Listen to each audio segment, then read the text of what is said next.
It was a cold, snowy evening in Toronto. I was driving on the highway with 4 of my children, and the visibility was very poor. The snow was really coming down, and the driving conditions were getting worse. Suddenly, I skidded.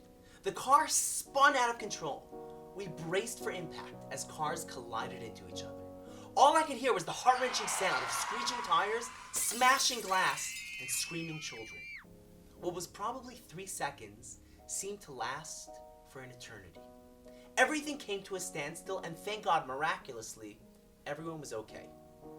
But then suddenly I noticed black smoke pouring out from under the hood. The car looked like it was about to go up in flames. I quickly grabbed all the kids from the back of the car and ran off the side of the highway.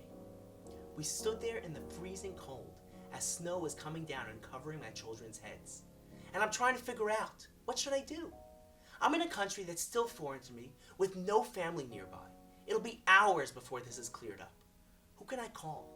I felt lost, abandoned. I frantically tried scrolling through my phone contacts, but with a wet, snowy screen, it wouldn't even scroll. And then out of the blue, I heard a familiar voice. It was a woman from my community that just loves my kids and just happened to be driving by. She quickly loaded up all my children into her SUV and drove off.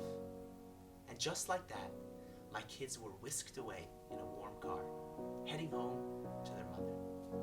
In a split second, my somber feelings of hopelessness disappeared. My world went from darkness to light.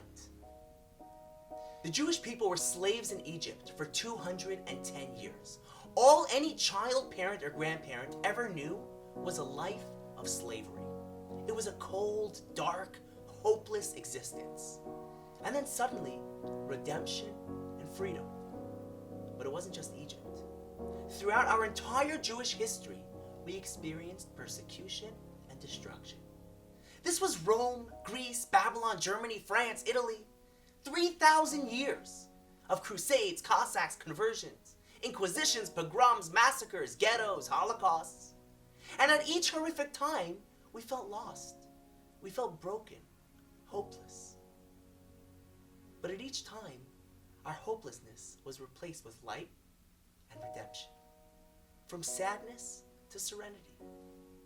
Mark Twain asked, "What's the secret of the Jews' immortality?" And the answer is that God made a promise. He promised that he will never let his children disappear. On Passover, we remember God's love. We remember that despite our national or personal pain, he will take us out and he will save us.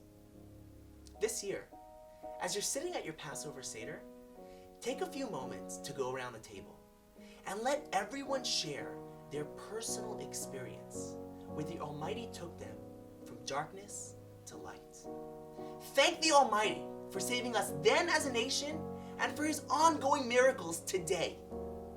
And whatever pain, challenge, or obstacle you're facing now, just know that this too shall end and he will take you out.